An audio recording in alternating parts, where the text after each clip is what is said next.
Buenos días a todos. Yo voy a empezar con dos disculpas, ¿no? Una es que creo que no voy a contar todas las cosas que decía Laura que os iba a contar. Va a ser una cosa mucho más condensada. Y luego la segunda disculpa es que muchos de los que estéis aquí, o bastantes de los que estéis aquí, mucho de lo que voy a contar ya lo conocéis, porque lleváis también tiempo viniendo. Y creo que también porque las cosas afortunadamente no cambian mucho. Creo que era Jeff Bezos. Ahora empezamos también con Jeff Bezos, con frases como Einstein, que Einstein dijo casi todo. Pues Jeff Bezos, una de las cosas que dicen que decía era que es más importante saber lo que no tienes que cambiar en la empresa que lo que tienes que cambiar. Entonces, eso me parece que es un buen contexto para las cosas que quería el contaros hoy. Este es un cuadro que seguro que habéis visto, yo lo he utilizado también alguna vez, es de un pintor americano, se llama Norman Rockwell, desde principios del siglo XX, que es muy conocido en conversaciones de estas en otro contexto, porque lo que veis es que está haciendo un autorretrato y el pintor, la persona que además se ve en el espejo, lo que está haciendo es pintar su autorretrato como si fuera bastante más joven. Si veis el autorretrato de más cerca, pues se está quitando, aquí se ve mal porque está muy ampliado, pero se está quitando probablemente 20 años de distancia. Y yo esto lo quería poner en otro contexto distinto, es que si nosotros pensamos en nuestra empresa dentro de 5 años, ¿cómo la vemos? ¿Cuál es la imagen que queremos pintar? Si en el espejo estamos viendo la empresa de hoy, ¿la queremos pintar como una empresa, por ejemplo, más joven? Y más joven es, ¿qué plan tenemos para que realmente, para que la empresa sea más joven? Es, o nosotros, siendo 5 años mayores, hemos rejuvenecido nuestra manera de pensar, nuestra manera de plantear las cosas, nuestra visión del mundo, y también, ¿qué gente hemos incorporado a nuestro equipo directivo que sea más joven? Y esto es especialmente relevante porque estamos viviendo una época de cambios generacionales muy fuertes. Hablamos de los millennials, de la generación Z, que es una generación que cada vez tiene más poder adquisitivo, más poder de compra, aunque les está costando a la generación actual, y cada vez van a tener pues, más peso en las decisiones de las empresas. Entonces, esa primera reflexión de decir, ¿cómo vemos nuestra empresa mañana? Que no solamente en términos de facturación o de posicionamiento en el mercado, sino desde dentro. ¿Qué gente tenemos? Una de las cosas que salen muy repetidamente creciendo es que cuando la empresa está literalmente creciendo, pues el equipo directivo tiene que crecer. Y tiene que crecer en experiencia y tiene que crecer también en capacidades. Una de las dificultades que tenemos en general en las empresas europeas, sobre todo del sur de Europa, es que la empresa va creciendo y pasa de 50 a 200 millones con el mismo equipo directivo, con muy pocos cambios. Y eso significa que ese aprendizaje se está viviendo en base a ensayo y error, que es la manera de aprender. El modelo americano, que es muy exagerado, de los venture capital, ¿sabéis cómo está estructurado el mundo del venture capital en Estados Unidos? Empiezas con la idea y entonces lo que tienes es fondos que son de seed, son de semilla. Estos fondos semilla, cuando la empresa ya tiene un mínimo producto, parece que aquello empieza a funcionar, salen esos fondos y entran fondos de early stage, de primera fase. Cuando la empresa llega a un punto de tener un mínimo producto viable, de salir al mercado, salen esos fondos y entran fondos de crecimiento, de growth. Cuando entra el fondo de growth, la primera cosa que hace es cambiar el equipo directivo. Porque la empresa que tienen que a partir de ahí llevar la bolsa necesita un director financiero que a lo mejor la otra empresa no tenía o que tiene un perfil distinto. Necesita gestionar una organización. O sea, la persona que lleva la organización, el talento, los recursos es distintos. Y el mismo CEO tiene que ser un CEO que saca la empresa a bolsa. Y el CEO primero, y eso lo habéis visto en cosas públicas, en Google, en el Apple luego volvió y lo hizo muy bien, ¿no? Pero de momento lo cambiaron, lo echaron, ¿no? En muchas de las empresas sigue quedándose como el título que sea. Si viene de producto, es el director de innovación, de producto, el chief evangelist en algunos conceptos, pero se trae un CEO profesional. Ese cambio es un cambio que en Europa no tenemos. Y tenemos la cultura de que el emprendedor, que me parece muy bien, y muchas de las empresas que estáis aquí, pues ese es el recorrido, que ese emprendedor que sale con la empresa en un nivel es el que va a llevar la empresa a ser muy grande. Amancio Ortega lo ha hecho, O sea, que también tenemos buenas referencias, pero es una cuestión de modelos. Pero de nuevo, pensemos en el equipo directivo. ¿Qué idea tenemos del equipo directivo de mañana? Esto que también lo he puesto alguna vez, es muy conocido, es una foto que es muy importante, ¿no? Es el desfile en Nueva York de Pascua, y en 1900, tampoco se ve muy bien, pero en esa esquinita lo que se ve es un coche. En la foto de verdad lo ves bien cuando tienes menos pixelación, ¿no? Y 13 años después el cambio es brutal. O sea, hay que buscar el carro que está ahí y prácticamente en el mismo sitio. Como sabéis, la pregunta que tenemos que hacer no es en qué negocio estamos si estamos en 1900. ¿Estamos en el negocio de los carros o estamos en el negocio de los coches? Y muy importante es que los cambios están aquí ya. O sea, hay que ser capaz de identificarlos, de verlos. Esto es muy visual, pero yo creo que es algo que es muy importante el ver de nuevo si el negocio en el que estamos es uno o es otro. De todos los cambios que tenemos, yo creo que hay tres tendencias, cambios que estamos viendo, hay tres tendencias que sí que me gustaría que destacásemos hoy, ¿no? La primera es, vamos todos, no es nada nuevo, el cambio tecnológico. Ya hemos pasado todo lo que ha sido la revolución de los datos. Bueno, hemos pasado, cuando empezamos con Creciendo, todavía estábamos muchas empresas con la implantación del SAP. Entonces suponemos que el SAP ya lo tenemos, o el equivalente, que esa fase la tenemos cubierta. Luego ahora estamos con la revolución de los datos, estamos con la inteligencia artificial, como comentaba también ahora Rafa, con una nueva oleada que viene de la inteligencia artificial, con la inteligencia artificial generativa, que es facilidad de uso. Al final es una facilidad enorme de uso, y yo creo que va a ser la revolución de los trabajadores de cuello blanco. Igual que la automatización fue el meter los robots en las líneas de producción, entonces supuso un cambio fuerte en el cuello azul. Esta lo que viene es la productividad increíble en el cuello blanco. Segundo cambio, los cambios que estamos viviendo y de los que hablamos en los consumidores, en los clientes. Cambios en los empleados. ¿Os acordáis de nuevo la generación Z y el enorme cambio? Comentaba antes con Sara, me parece, comentaba el cambio que se está produciendo ahora con el teletrabajo. Llegamos al COVID sin teletrabajo y nos ha costado mucho volver a la presencial después del COVID. Me comentaba de una empresa que había tenido una pérdida enorme de plantilla al forzar a que la gente volviera al presencial, ¿no? Entonces, cambios en los empleados también se producen, cambios en la sociedad. Y comentaba antes también, Rafa, la sesión que tendremos con el CSDEN, cambios, como estamos viendo, en la geopolítica. Y como decimos mucho en Creciendo, la geopolítica lo que afecta es a la geoeconomía, que eso nos toca mucho más directamente en las empresas. Y luego hay un tercer cambio, que es el que quería hoy pararme un poco, es el desacoplamiento. Lo que es el desacoplamiento de las funciones dentro de la empresa, que es algo que la tecnología hace posible a una velocidad enorme, y el teletrabajo también. Ya no solamente la tecnología, sino es la capacidad de poder ser productivos estando pues, a una distancia de lo que era antes el centro de trabajo. Y estas tres cosas, yo creo que sí es importante el que seamos conscientes de que si queremos tener éxito, tenemos que ser capaces de no solamente adaptarnos, sino de aprovecharlas en nuestra ventaja. Y ese es uno de los retos grandes que tenemos. Tenemos en la empresa retos que hay que repensar radicalmente, porque es cómo conseguir la productividad y la innovación simultáneamente, a la vez. Sabéis que normalmente hasta ahora la productividad se conseguía, tú lanzabas una cosa, un proceso, y a partir de ahí estabas años optimizando ese proceso, haciéndolo más eficiente. Pues si lo que estás haciendo es innovar y vas cambiando el proceso, eso no lo puedes hacer a la manera tradicional. Tienes que buscar otras formas de ser muy eficiente y al mismo tiempo ser innovador, porque si no innovas en una época de cambios, te quedas fuera, no te diferencias y acabas cayendo.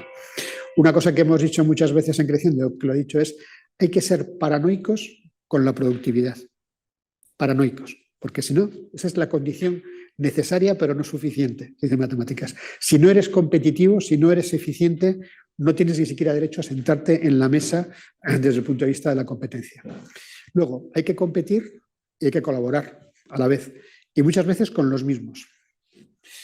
Yo recuerdo cuando empezamos con Creciendo, en el 2014, entraron dos empresas, puedo decir, de marca conocida. Eran Bimbo y Lola y El Ganso. Y antes, cuando ya les decíamos, estos sois los que vas a estar, pues tanto unos como otros, pues decían, oye, pero yo, ¿cómo quieres que salga y cuente mi estrategia y cuente lo que estoy haciendo si tengo al Ganso ahí? Lo mismo decía Clemente, pero si estaba en Bailola, ¿cómo voy a contar yo allí mis planes? Luego se vio, primero, que no era un problema y además se vio que al cabo de menos de un año lo que se habían puesto era de acuerdo para, si decían, voy a ir a una ciudad, me voy a ir a Rotterdam. ¿Qué te parece Rotterdam? Le decían al otro, ¿no? Decían, bueno, pues es un sitio que me interesa. Y uno de los dos era el que mandaba la persona o hacía el sistema para buscar cuál era el emplazamiento, cuál era la tienda adecuada, porque sabéis que en su negocio la localización es muy importante para hacerlo. Y como decían, era el primero, el que había ido, tenía el derecho a escoger el mejor sitio. Y el segundo se lo dejaba al otro, como iban alternando así. Tuvieron una época de colaboración fuerte en esa línea. Competían y colaboraban. Y luego la otra cosa, que también hemos dicho, hay que invertir en el desarrollo de personas y de tecnología a la vez. A la vez. Porque ahora, en la fase en la que estamos, no es que metemos un robot para quitar un operario. Lo que estamos haciendo es poner unas herramientas para que la persona lo que aumente es su productividad, su creatividad y su capacidad de hacer. Esto, sencillamente, que también alguna vez lo he puesto, es las áreas en las que nos movemos prácticamente en cualquier empresa. Primero, tenemos que estar muy centrados en lo que es la experiencia de cliente. La experiencia de cliente es lo que ofrecemos, pero tiene que estar en el centro. Por eso lo pintamos dentro y fuera. Esa es la base, la razón de ser de nuestro éxito, sea B2C o sea B2B también. Y luego una serie de grandes áreas. Primero, las capacidades operativas, las capacidades operacionales. Metemos aquí cadena de suministro, metemos la distribución, todo lo que hace falta para que la empresa funcione. Y luego 4 grandes áreas dentro que son las asociadas con desarrollo, diseño y desarrollo de producto, con las capacidades tecnológicas, con la fabricación y luego con el go-to-market. Al final, una de las cosas que se ve es que la empresa, sabéis un poco también cuando hablábamos de los DAFOs o los análisis SWOT, pues al final, cuando tú haces el SWOT de la empresa, lo más fácil, o el DAFO, es decir, lo que tengo que hacer es quitar mis debilidades, primera cosa, y luego pues crecer más en mis fortalezas, aprovechando las oportunidades y demás. ¿Qué es lo que se ha visto con muchos años ya de práctica de DAFO? Que lo de quitar las debilidades no es tan fácil como reforzar las fortalezas. O sea, es más fácil hacer mejor lo que haces ya muy bien que fortalezas, que quitar las debilidades. Entonces, más o menos, lo que se ve es que las empresas que lo hacen muy bien suelen ser fuertes en 2 cosas, pero fuertes, excepcionalmente fuertes en 2 cosas. Y aquí un ejemplo, pues Apple. Apple, las 2 cosas básicas en las que son muy buenos es en producto, en lo que es el diseño de producto. Son innovadores, rompedores en el diseño de producto. Tecnologías, exagerando un poco, Apple no es muy buena en tecnología. O sea, no es innovadora, es fantástica en tecnología, pero no son innovadores en tecnología. Apple no ha metido en sus móviles nunca nada excepcionalmente nuevo. Y ahora lo que están diciendo es que parte de la caída que está teniendo Apple en cuota de mercado comparado con otros es porque Samsung, que Samsung sí que es muy innovador, le están comiendo el terreno. Y ese es un punto, pero son buenos en diseño de producto. Sabéis que una de las cosas que se dice de Apple, creo que es cierta además, es que ningún empleado de Apple toca jamás un producto de Apple. Todo lo tienen externalizado, desde la fabricación a la logística a la distribución. En la tienda sí, cuando hay una tienda de Apple, si son empleados de Apple, lo tocan para enseñarlo, ¿no? Amazon. Amazon tiene 2 cosas en las que son excepcionalmente buenas, que son las operaciones. Son capaces de mandarte a casa y de ponerte en la puerta una cosa que tú has pedido 24 horas antes y son la experiencia de cliente. En la teoría de Bezos de decir al cliente lo que hay que hacer es darle todo lo que quiera, todo lo que se le ocurra, a muy buen precio y muy rápido y muy fácil, se lo llevo a casa. Entonces, esas 2 cosas son muy buenas. Dicho esto, todo esto, tanto en el caso de Apple como en el caso de Amazon, se basa en que tienen unas capacidades tecnológicas increíbles. En el caso de Amazon, sabéis que creo que ahora son el primero, claramente, en el mercado de servicios, vamos a llamarle informáticos o de IT, es Amazon Web Services. Porque lo que hicieron fue, y además lo veremos en los ejemplos ahora, es el tener una capacidad que tuvieron que desarrollar para conseguir hacer eso, su modelo de negocio, es una capacidad tecnológica enorme. Data centers, servidores, la nube. Y lo que hicieron es decir, ¿cómo somos capaces de pasar al siguiente nivel? Pues para pasar al siguiente nivel no tenemos que limitarnos a desarrollar esa capacidad solamente para Amazon, vamos a ofrecerla fuera. Y lo que hicieron fue la división, que es ahora Amazon Web Services, empezó a ofrecer servicios a terceros. Y eso para Apple para Amazon es una maravilla, porque la eficiencia que tiene su plataforma de servicios, gracias al negocio que es muy enorme, ¿no? con terceros, hace que su estructura de costes interna sea tremendamente buena. Y luego he puesto otro ejemplo, que es el de Inditex, que es un modelo muy raro en el que hay una empresa que no es excepcionalmente buena como estas otras en dos cosas, sino que son buenas en varias. He marcado aquí nada más que tres, que es el producto. Sabéis que fue muy innovador diciendo, oye, ¿cuáles son los diseños que gustan a un precio conveniente? Los pongo muy rápido en el mercado. Operaciones. La velocidad que tienen es auténticamente increíble. Y luego la experiencia de cliente. Yo me acuerdo en el siglo pasado, cuando el Inditex todavía empezaba a salir, que en aquella época que no había, el correo electrónico funcionaba muy mal, lo que le pedían era a cada director de tienda que mandara un fax, utilizaban los fax, cada semana diciendo lo que quería vender la semana siguiente. Y decían, oye, pero si esto lo puedes hacer ya con correo electrónico y demás. No. Decían, el correo electrónico lo hacen muy rápido y no lo piensan. Si tienen que mandar un fax, lo tienen que escribir, lo tienen que hacer, se van a pensar lo que están haciendo.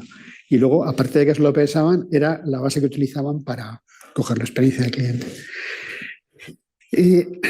Si vemos la empresa desde el punto de vista de capacidades, y eso también lo habéis visto, por ejemplo, conmigo en bastantes ocasiones, es una forma de ver la empresa que no corresponde al organigrama. Si veis cosas que hay aquí, en el organigrama, en general, las empresas no lo encontráis. No hay en el organigrama alguien que sea el responsable de Consumer Research, desde luego, no lo sé, de Consumer Driven Measurement Systems, pues eso tampoco lo hay. Hay muchas formas de pintar esto. La idea es pintar la organización, pintar las capacidades, no como organización, sino como capacidades. Y la idea aquí es que de lo que se trata es cada una de estas capacidades llevarla a su máximo nivel de eficiencia y a su máximo nivel de creatividad. Y es tan importante, hacemos la innovación, la eficiencia como la creatividad en ese área. Creatividad en go-to-market, creatividad en innovación, por supuesto, en desarrollo de producto, en compras. Y la idea es que cada una de estas capacidades lo que tienes que hacer es ver en principio qué es lo más eficiente para llegar a ese máximo. Si hacerlo todo in-house, todo dentro de casa, o externalizarlo todo o llevarlo a terceros. Y eso tiene que ver con la escala óptima para la eficiencia y el potencial para colaborar externamente, ¿no? Colaborar con fuera. Las letras que hay están puestas a voleo, no hace falta que las miréis, no es ningún análisis, ¿no? Pero, por ejemplo, en el caso de fabricación, Apple ha decidido que para ellos es mucho más eficiente externalizarlo entero. Lo hace Foxconn, está muy encima, lo hacen muy bien. Aquí, por ejemplo, fabricación, que es la E, aquí veis que aparece dos veces. Es una cosa que se le ha puesto a propósito, la E aparece dos veces. ¿Por qué? Porque puedes tener una línea de producto en la que no es fácil externalizarla o colaborar con fuera y otra línea de producto en la que sí. O sea, incluso dentro de cada capacidad puedes tener las dos cosas. Pero este análisis de buscar la escala óptima y colaborar con partners externos, para mí es uno de los mensajes clave de la conversación esta. También esta la habéis visto, es cuando vas a un modelo de colaboración externa, lo que llamamos ecosistemas, somos todos partes de ecosistemas, hay cosas que puedes hacer con partners, no externalizar. Externalizar es cuando hace todo el partner de fuera, sino el otro es una colaboración y cosas que no. Por ejemplo, liderazgo y la cultura de la empresa, eso sí que no lo puedes externalizar. Puedes tener ayudas que te ayuden a hacerlo, pero eso es totalmente interno y prácticamente es la única cosa. Otras, como lo que es el conocimiento de cliente, por definición, es suicida el hacerlo solo. A tu cliente tú lo conoces desde un ángulo, pero tienes que buscar a otros que lo conozcan desde otros. Incluso va a su proceso de toma de decisiones, a los procedimientos que está haciendo en el B2B. Esto es tremendamente importante, ¿no? Y luego prácticamente todo el resto se puede colaborar. Estamos en tiempos de cambios muy rápidos y decíamos que la innovación es fundamental. La innovación es hacer cosas nuevas en muchas áreas, que no tiene por qué ser solamente las de producto. Y aquí, que no vamos a entrar en esto, es pues contemplar todas las opciones. Una es hacerlo in-house, es el I+D interno, es la innovación interna. Otra es el colaborar con startups de distintas formas, con corporate venturing, con startup. El breakthrough, que es una forma de hacer algo, que es un ejemplo que os pondré luego también cuando hablemos de ecosistemas que estoy haciendo personalmente con Halo Space, es el decir, crea una unidad para hacer algo de fuera, porque dentro pues no lo puedo hacer, ¿no? Y la de arriba de la izquierda, que es muy importante, que tiene que ver con la anticipación y con la inteligencia. La inteligencia en el sentido militar o del MI5 o del MI6. ¿Qué sabemos realmente de las tendencias que vienen, de nuestros competidores, de nuestros clientes? Pero eso planteado como qué sabemos realmente, como una cosa formal. ¿Qué inteligencia tenemos de esto? E inteligencia también desde el punto de vista de tecnología. Y termino con, eso también lo habéis visto alguna vez, de gráficas o de tendencias de la agenda, es 5 puntos que creo que sí que son fundamentales y que son ya aquí conocidos, ¿no? Anticipar tendencias, construir escenarios. Yo creo que hemos hablado varias veces en sesiones de Creciendo en escenarios. Construir escenarios. En los tiempos en los que estamos, en el 2019, ningún escenario contemplaría un COVID. Yo creo que no sé si hace falta ponerlo en el escenario, esperemos que sea poco probable, ¿no? Pero escenarios de que, por ejemplo, en geopolítica, las tensiones entre China y Estados Unidos o la situación con Rusia vaya evolucionando o la inestabilidad en Oriente Medio, pues ver qué cosas funcionan. Y eso es muy importante. Estoy mirando a Vanessa, que yo creo que, por ejemplo, con Argelia tuvisteis alguna reflexión a hacer en algún momento que vino bien el decir, oye, ¿cuál es la tendencia de cómo van a evolucionar las relaciones de España a Argelia o la situación en Argelia? Esto de los escenarios, contemplarlo, es muy importante. Y no solamente en términos del mercado o la geopolítica, sino de vuestros competidores. Acordaros de la foto de la parada en Estados Unidos, ¿estamos en los carros o estamos en los coches? Y eso es muy relevante desde el punto de vista de adopción de tecnología. Muy importante. Porque te va a cambiar la estructura de la industria. Va a cambiar las reglas del juego. Replantearse casi el posicionamiento de la empresa y el futuro, no todos los días, pero por lo menos así en un offsite que hagáis al año y hacerlo con gente de fuera en algún momento, invitar por la tarde el último día, lo que queráis, a gente de fuera con la que compartáis por dónde vienen las cosas, ¿no? Replanteamientos con clientes, con proveedores, con competidores. Me parece que la reflexión sobre estructura de la industria con competidores también es una reflexión que es muy interesante, ¿no? Las capacidades, lo que hemos hablado ahora, funciones corporativas, qué hacemos dentro, qué hacemos fuera, con quién desarrollamos el ecosistema, definir estrategia de datos y tecnologías, yo creo que eso lo tenemos todos muy asumidos, es algo que ir haciendo, y luego, muy importante, pensar en la organización de mañana. Aquí a lo mejor Sara me va a matar, porque creo que la organización de mañana pasa por pensar cuál es la cultura que quieres tener en la empresa, cuáles son tus valores, cuál es el talento que tienes que tener dentro, tanto desarrollado como adquirido, y luego cuál es la estructura que necesitas, ¿no? Y luego, fundamental, tener un propósito. Que hemos dicho, las empresas con propósito son las que van a conseguir sobrevivir en el largo plazo. Una razón de ser. ¿Por qué existís? Ser ágiles, ser flexibles. Y luego, ampliar los espacios. O sea, ya no estás solamente en este mercado, redefinir en dónde estás y acortar los tiempos. Y para acortar los tiempos ya no solamente es la eficiencia, sino la rapidez y la innovación. Y luego lo que pone arriba. La empresa de mañana se crea cada día, pero empezando ayer. Es lo que tenéis que plantear. Y ya. No sé cómo he ido en tiempo, pero...